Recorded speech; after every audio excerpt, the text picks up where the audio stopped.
Questo video è in collaborazione con Fantasia Store, Grande Inverno e la Z Car Trading, dove inserendo i codici riportati in descrizione potrete accedere alla vostra percentuale di sconto. E con il Keyforge Network e Keyforge Italia. Buona visione!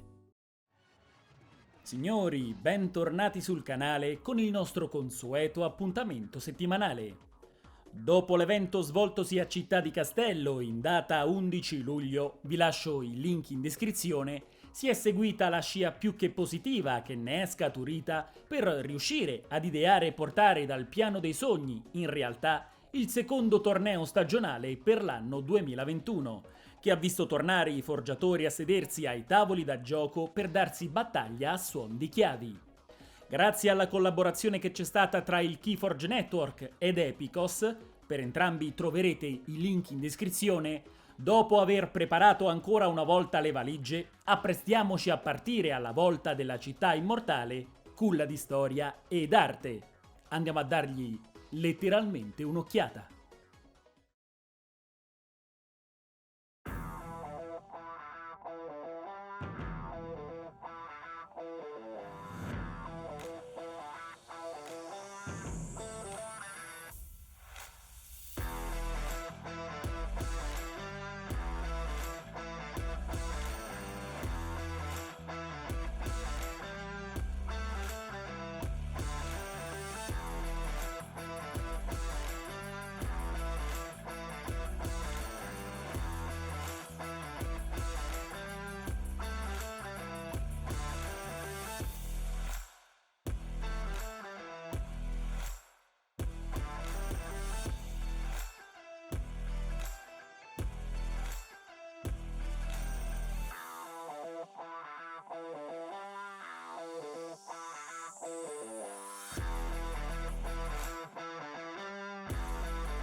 Mi è mancato di questa città la bellezza, soprattutto, ma il caldo e il traffico credo che non mi mancheranno mai. Ho incontrato un piccolo ingorgo prima, che fortunatamente si è sciolto in fretta, e meno male, perché con le temperature che ci sono neanche ve lo sto a raccontare. Comunque, fra poco, prima di arrivare alla meta, mi permetterò una piccola sosta, giusto per rinfrescarmi, ma praticamente sono quasi arrivato.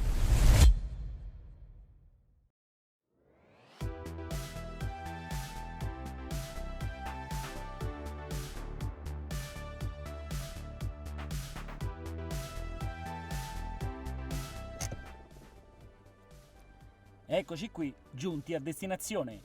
Il locale è lì, proprio davanti a me.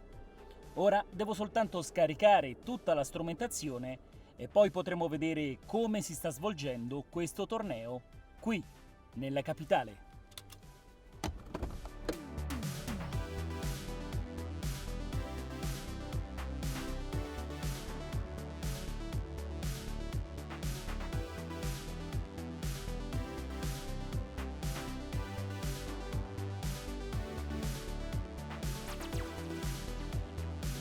Sono giunti dai più disparati angoli del crogiolo per darsi battaglia nel tentativo di aprire la cripta che si trova all'interno dell'Arcade and Food di Roma.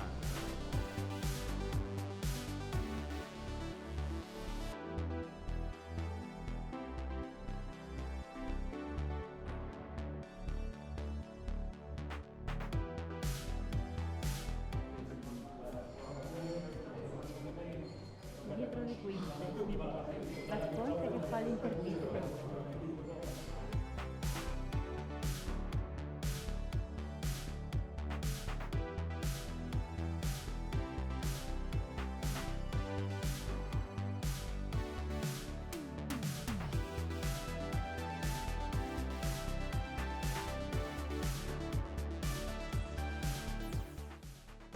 Lì sotto ho visto una cosa che ha attratto la mia attenzione.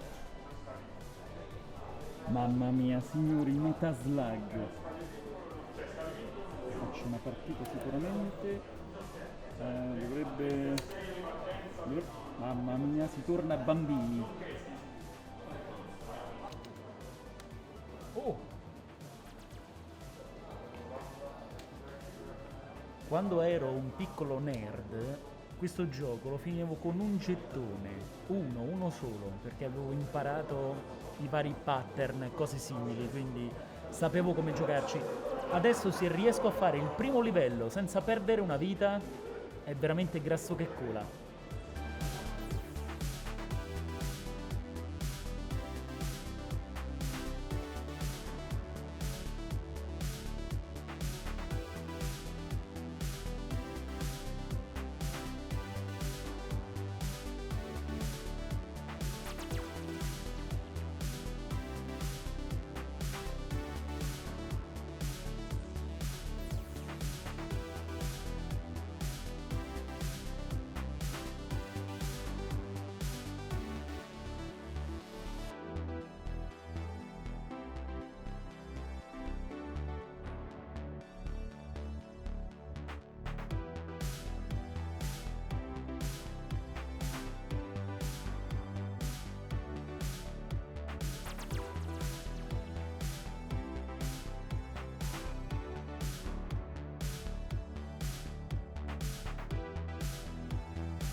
Di ritorno da 2 giornate davvero incredibili, come sempre passate in splendida compagnia.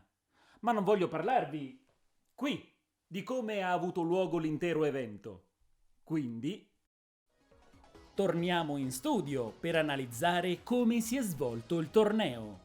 Allo stesso modo di Città di Castello, anche a Roma i vari match si sono svolti a squadre, dove ogni membro giocava rispettivamente il formato tripletta, adaptive e solo, o più comunemente conosciuto come Arconte. Ma da come mi ha spiegato in loco Carmelo Massimo Tidona, in realtà l'Arconte è una delle due macro categorie, assieme al Sealed, che in sé comprende per l'appunto i 3 formati di gioco appena menzionati.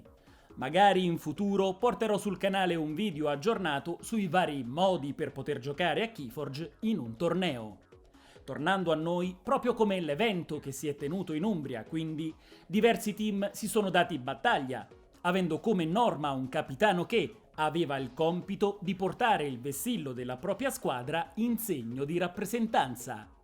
Solo questo però, perché a differenza del League of Legends, dove chi rappresentava l'arconte della squadra, ovvero di solito il giocatore più forte ed esperto del team, riconosciuto tale anche dai propri compagni, poteva consigliare le mosse a questi ultimi migliorandone le giocate per sopraffare il team avversario e di conseguenza creando maggiori opportunità di vittoria. La Superlega ITE ha permesso a qualunque membro della squadra di consigliare le mosse ai propri compagni ancora impegnati in uno scontro. In questo modo lo scambio di opinioni reciproche costruttive, atte a potenziare ogni singola mossa, hanno generato dinamiche e sinergie di gioco che, viste dal vivo, hanno stupito ed impressionato positivamente non solo il sottoscritto, ma chiunque stesse assistendo al match. In queste 2 giornate di torneo, nella prima la Svizzera ha visto 12 squadre sfidarsi per riuscire a raggiungere le fasi finali, dove solo i migliori 8 si sarebbero contesi il tanto ambito primo premio. E dopo una seconda giornata davvero impegnativa, dove la concentrazione e il sangue freddo hanno dettato l'andamento di ogni singolo round, La top 4 ha visto il Keyforge Network, il team Fake GG, il team SAS, primo assoluto dopo la Svizzera, e il team No Name contendersi il primato dell'intero evento. Dopo una semifinale che ha visto uscire vittoriosi il team SAS e il team No Name, ai danni rispettivamente del Keyforge Network e del team Fake GG, quest'ultimo si è poi piazzato sul gradino più basso del podio dopo un match che ha decretato il terzo e quarto posto. La finale ha incoronato vincitrice la squadra formata da David Pappaianni, Romeo Ferrarini e Antonio Landolina, protagonisti di una performance straordinaria che ha divertito e appassionato i presenti e chi stava seguendo il torneo collegato da casa attraverso la diretta streaming. Credo che questo torneo si possa riassumere in 3 parole: amicizia, divertimento ed organizzazione. In queste 2 giornate sono stato partecipe di quanto l'intera community di Keyforge sia unita e ben strutturata, facendo spazio e ben volendo chiunque voglia unirsi ad essa. È stato inoltre un vero piacere partecipare attivamente alla live streaming che è stata messa in onda per l'intera durata del torneo e aver avuto la fortuna di intervistare a tu per tu alcuni dei più grandi forgiatori nel palcoscenico italiano ed internazionale.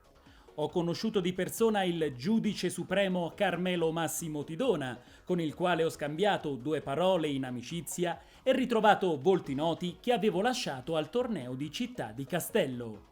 In sintesi, eventi come questo fanno più che bene all'intero ecosistema del crogiolo, movimentando ciò che per diverso tempo è rimasto fermo e facendo tornare la voglia di occupare i tavoli da gioco. Queste sono occasioni per conoscere gente, far nascere nuovi legami di amicizia e divertirsi in compagnia. Quindi se ne avrete la possibilità, non siate timidi, ma cogliete l'occasione al balzo, dato che il 2 e 3 ottobre un grande evento avrà luogo a Firenze. Per tutte le info vi lascerò il link in descrizione. Vi aspetto numerosi. Mi auguro che questo video sia stato di vostro gradimento. Prima di salutarci vi invito ad iscrivervi al canale, attivare la campanella per non farvi sfuggire la pubblicazione dei nuovi video, lasciare un like e commentare o condividere questo contenuto con i vostri amici. In più, in descrizione potrete trovare la wiki e la pagina di Keyforge Italia con tutte le carte aggiornate ad ondata oscura, che potranno tornarvi utili quando, durante una partita, verrà qualche dubbio sul come risolvere alcuni effetti. Per ogni carta, infatti, ci sarà una sezione dedicata dove troverete le risposte che cercate. Vi ringrazio di essere stati in mia compagnia. Noi ci vediamo al prossimo video.